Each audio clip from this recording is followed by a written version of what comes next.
Hello, hello! Hey! All you listeners out there, welcome to episode 21 of Take It With a Grain of Sand! Season 3! Are we on 3?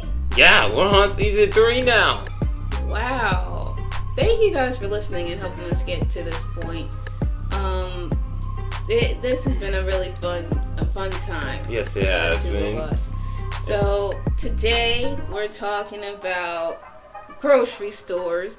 We're talking about Lil Tay, and there's a stand-up comedy segment by yours truly. And what is it? Well, you're just gonna have to listen and find out. Yeah, and always remember to take it with a grain of sand.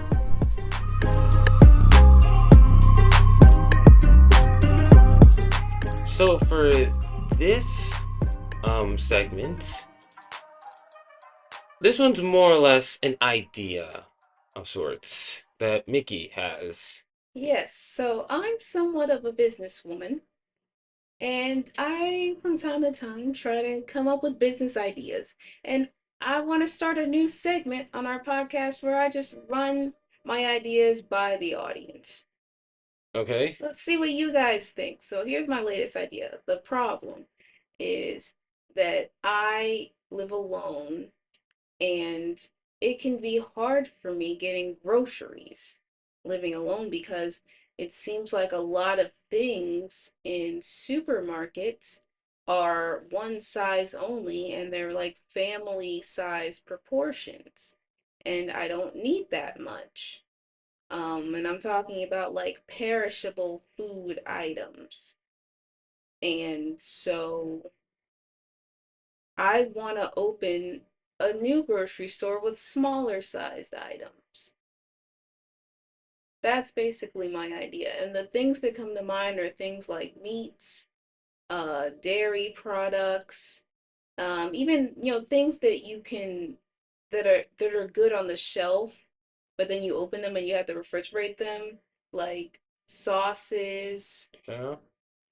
They come in such large proportions that I have to make so much food and I don't need to make that much at once.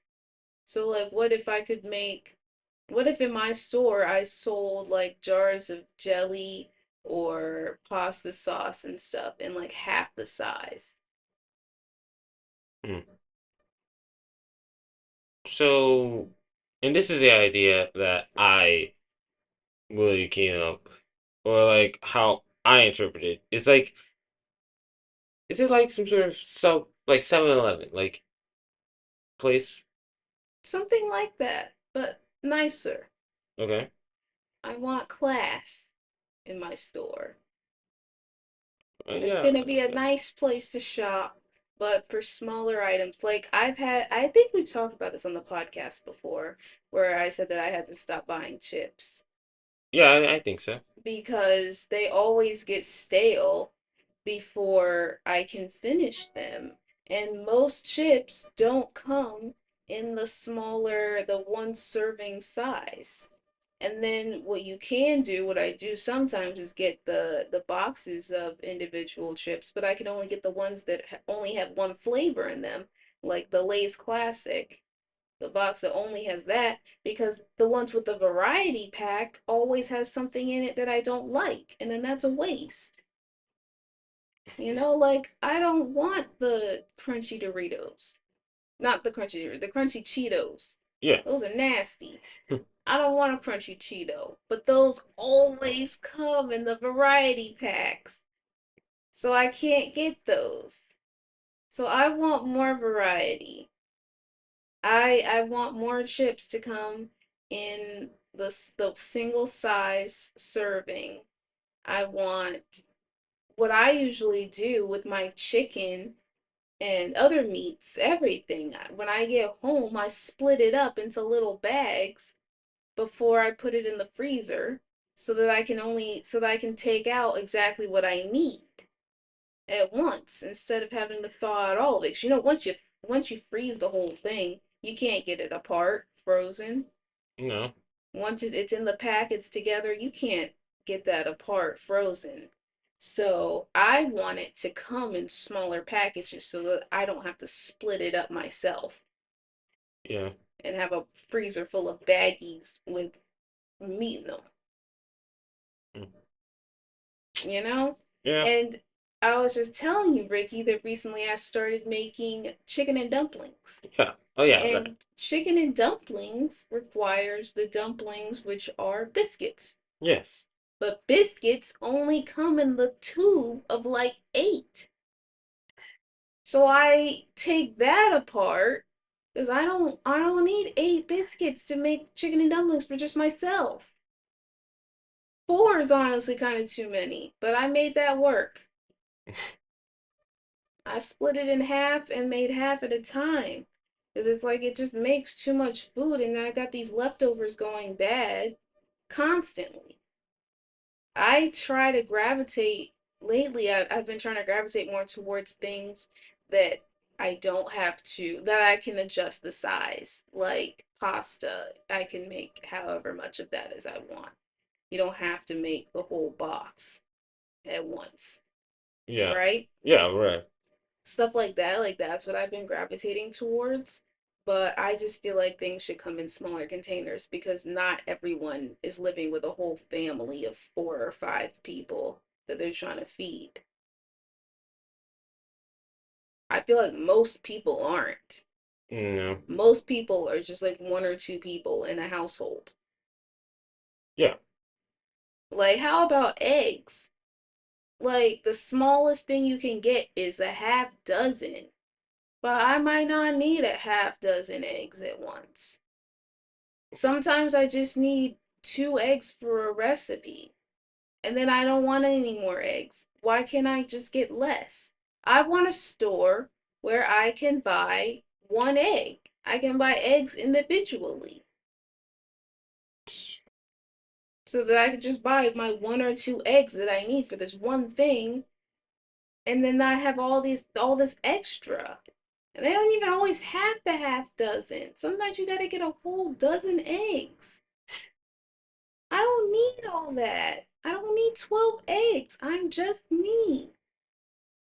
Yeah. Yeah. But really, I think the thing is that I guess people just don't really complain enough about this. I think people should. I guess, I don't know, maybe other people eat more food than I do. Yeah. I just feel like there's no way I'm the only one with this problem.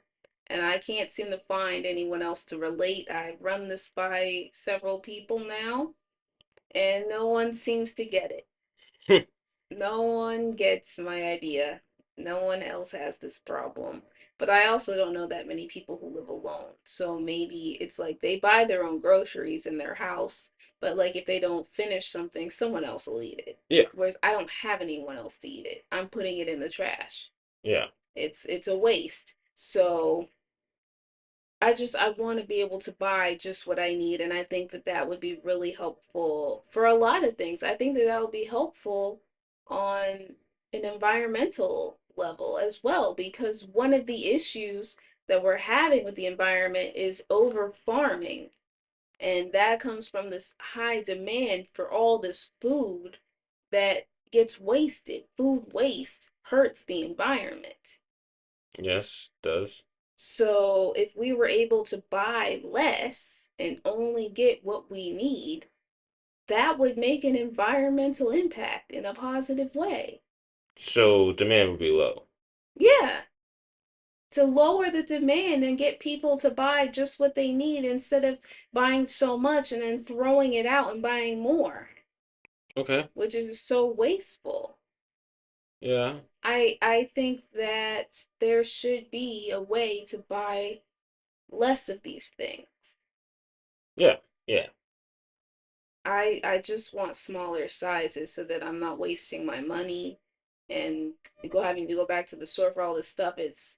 But the argument is that what I heard quite frequently running this idea by people was like, why don't you just freeze it? Well, I've only got so much space in my freezer, right? Like I'm not buying a deep freeze. I'm I'm just using the freezer on my fridge. I've only got so much space in there. I'm doing my best. And the thing is, in the freezer, stuff only lasts so long. Yeah. It would be easier just to buy less. Yeah. Like, you can't keep food in the freezer forever. Like, it's only gonna last like maybe 2 months in the freezer anyway. Something else I heard was that my prices would probably need to be too high, which is a real concern. I don't know how I would be able to sell someone one egg and make a profit. I don't Yeah. know how that would work. Yeah. So that is a real concern that might make it not work. Something else I heard was why don't you just eat more? That's not an option. I'm not going to eat more to finish all this food and satisfy other what other people think it should be a proportion size. I'm gonna eat what I want to eat because I'm a grown adult and I can do whatever I want. I'm not gonna eat more. I think that my idea solves a lot of problems. I really do. And so let us know what you guys think. Let me know if you have any interest. Do you have this problem as well? Like, I want to hear people who share my pain going to the grocery store. I mean, this is not going to happen for a long, long time. So maybe by the time I launch these stores, it won't be a problem for you anymore. Um, but yes, let me know because I want to hear, does anyone else share this problem? And would you be interested in something like that? A place you can go, or maybe even just a line of products that's sold in your grocery store that's in a smaller size, like pasta sauce in half the size jar. Like, would you be interested in something like that so that maybe one day, maybe one of these days, man, I'll open up something like that. Okay. I might have to start it up on my own. So yeah, let me know, y'all. All right.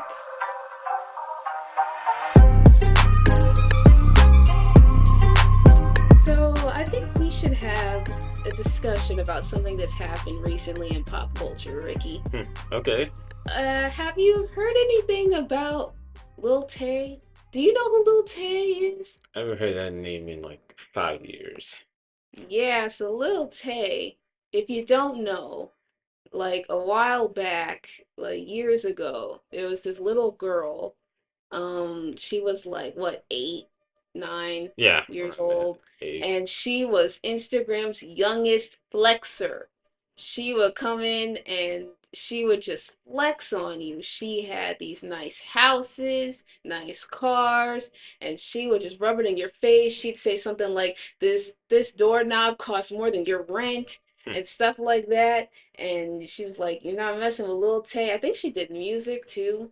I think she rapped a little I bit. don't Like, know. this girl was doing it all. She was like 21 Savage, Yeah. just flexing and rapping, but as a little girl. Yeah. And then all of a sudden, she just dropped off the face of the planet. Yeah. What I heard was that, just to recap the history, was that the houses that she was flexing in were not, her parents didn't own them. Her mom was like a realtor, Yeah. so she would get access to these houses. And I also heard that, and their mom got in trouble for putting these houses on Instagram like that. And I also heard that she wasn't responsible for these videos. Like, it wasn't her idea. It was like she was a puppet and there was a puppet master Oh, behind her. I didn't hear about that. Yeah, I what I heard was that it was, well, I think it was her mom and her brother that were making her do those videos. They were coaching her, telling her what to say so that they could get famous and make money and all of these things. And then all of a sudden, she was gone. As quickly as she appeared, she was gone. And we hadn't heard about Lil Tay for a while. until now when news broke out that she died. Yeah. So we're really late to this. This was like a couple weeks ago. Yes. But I saw all over Twitter, well, which is now X, Yeah. formerly Twitter, people were talking about how she died. It was posted on her Instagram that hadn't been used in years. Yeah. No new posts until now. It was saying, like, from the perspective of her mom, I think. There was this post saying that her and her brother were dead. There was no cause provided. It was like still under investigation. It was this whole thing. And I Yeah. was like, oh, that it was really sad. Yeah. I It was was. like, she's now only what, 14? Yeah. I was like, she's dead? What in the world happened? It was all this speculation that it had something to do with her parents, that they were abusive, something about her dad or something. But then there was like still under investigation. So like, was it an accident? Was it some type of neglect, abuse? There was all these theories, right? Yeah. And then what, Ricky? She's not dead. She's not dead. She actually came out to actually say that her brother were actually fine. Yeah, it turns out that it was a hoax. Yes. Apparently, from what I read, some hacker got access to her Instagram and actually posted that. That seems to be the main theory because what I heard was that the police wherever they live, LA, whatever, was saying that there were no reports that she had died and there was no active investigation. Yeah. So it turned out that that was not true and she is alive and just not posting anymore. Yes. So what do you think about all this, Ricky? Like, what kind of a sick person posts that a teenager has died? Eh. At this point, I'm not really phased. Stuff like this actually happens a lot. Well, a part of me isn't really phased. A part of me is actually still surprised that this stuff still happens. Mhm. Well, the thing is that people believe whatever they see online. I Yeah, think that that's a big piece of it is that, as soon as we saw that it said that she died, we're like, oh, wow, she's dead. but I was actually like I was being skeptical about it because like if that's it, then where are the reports? Like, I wasn't gonna believe it at first until there was some like another form of confirmation, like from the police. Yeah, I kind of believed it. I think I believed it right off the bat. I was like, oh man, she died. But I was looking to see if there was any information about how, and I could not find anything, any type of report about the cause or manner of death. So that also made me like a little bit skeptical. Like once I got to that point, but that's so messed up to hack a girl's Instagram and say that she died. Like, what kind of a sick person does that? Like, that's not funny. Well, why would you do that, Ricky? Mm, it's just uh, hackers. We can't really. How do I actually put this? We can't really get into their mindset of why they do stuff like this. I wonder if there's been any investigation as to who's responsible. I haven't really I mean, it's read not, I up. don't know if that's a crime or not. I think like reporting like a false death. I don't think that that's a crime. I mean, should be. I don't think that that's a crime. I think you can say, yeah, she's dead. I don't think that that's illegal. Because it's only slander if the person is hurt by it, like as if someone says something about you that hurts your reputation, makes you lose opportunities, like you get fired or something. Yes. But it has to end up being untrue, which this is. But I don't know if it's hurt her opportunities. And that's something you have to prove. Like, you didn't get this job because this person said this about you. Your reputation is ruined. Like the Johnny Depp thing. Yes. It's like the things that Amber Heard were saying about him was hurting his reputation. He was losing jobs. Yeah. And so that's why he had the defamation. He had a case for that.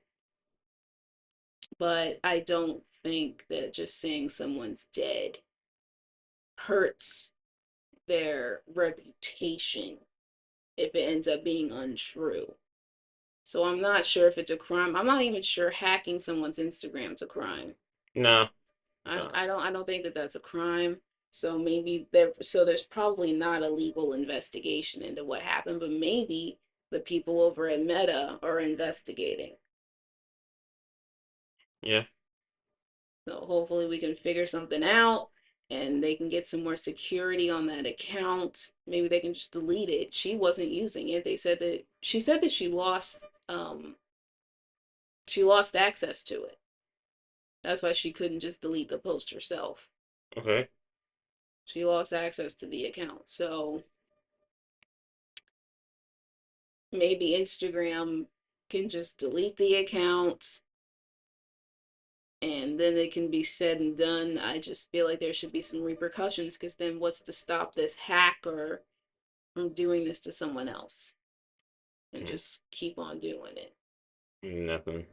Exactly. So, like, we need some repercussions. We need some consequences.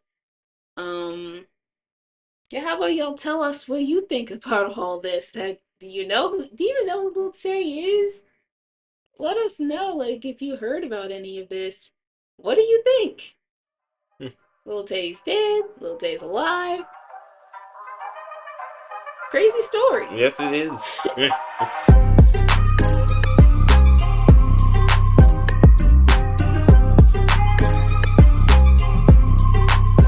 Welcome to another segment / stand-up with Mickey P.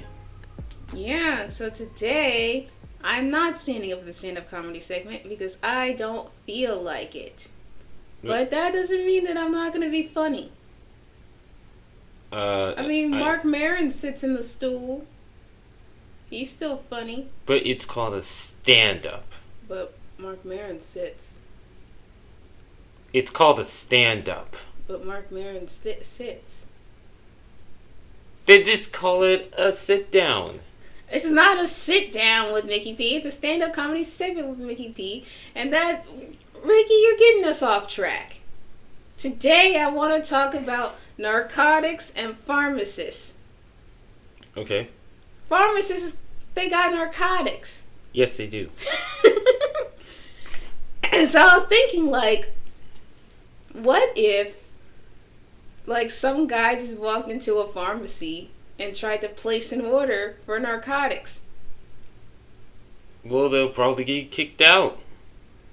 Or, it's probably like a druggie, and the pharmacist will actually call 911. Ricky, that was a rhetorical question. I have the answer. What is the answer? Here's what happens. They walk onto the counter like it's McDonald's. They'll say, I'll take one order of Percocet. Can I get 2 orders of Vicodin? Maybe a methylprelazine, or however you pronounce that one. Methamphetamine? No. No, it's brethylprelazine. Something Future's always saying. For methylprelazine. Oh, no. 1 order of that. Just 2 cups of codeine. 1 cup of lean? That's what codeine is, little brother. Oh, I didn't know codeine and lean were Lean is the street term, the slang. Codeine, that's the medicine. Yeah. Well, what, like a bottle of Xanax?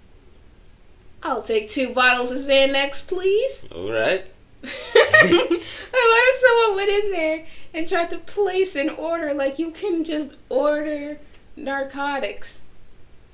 That would be so funny. What if they won the drive-through and tried to place an order? Then they would be like, can I see your menu? Your menu's not up here. I'd like to see a menu of your all of your drugs. Yes. Thank you. The pharmacist is like confused, and he's just like, "Well, you know what? Forget the menu. I'll just take some Percocets." Please don't call the cops. You don't. No, No, Ricky. Because in this scenario, the person doesn't know that that's not how it works. Wait. Wait. There's a new employee. Someone new to the job. No, someone that doesn't know what pharmacies are. They think it's just a place to get drugs. Well, then that's what you also need to say. So they don't call the cops. I just think it's a funny concept. Maybe we could do a skit. This might be, if anyone out there wants to do a skit of this, I wouldn't mind seeing it. It seems like a really funny idea. And, I came up with it, so if you could just give me credit, I would appreciate that. And, yeah, it would be really funny if you could do a skit of, like, someone who doesn't know that pharmacies are not for just buying drugs. And you have someone come up and just place an order. Like, you can just order drugs in a Walgreens. Oh, or like a prank of sorts.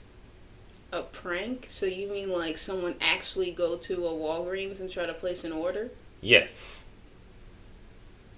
That might work. That might be funny. Yeah. I don't know, though. I don't really like the pranks on people working. Yeah. I don't know if I like that. Usually people have a problem with that, too. Yeah. Like on the internet. They don't think that that's funny when you do pranks on people while they're working. But I feel like as a skit, like 2 people who are just acting, it would be funny. Yeah, it would. Yeah. That's it. So. That's the stand-up comedy segment. Okay. And that concludes our show for today. Take it with a grain of sand. Thank you for listening. And remember to take it with a grain of sand. Yeah, that.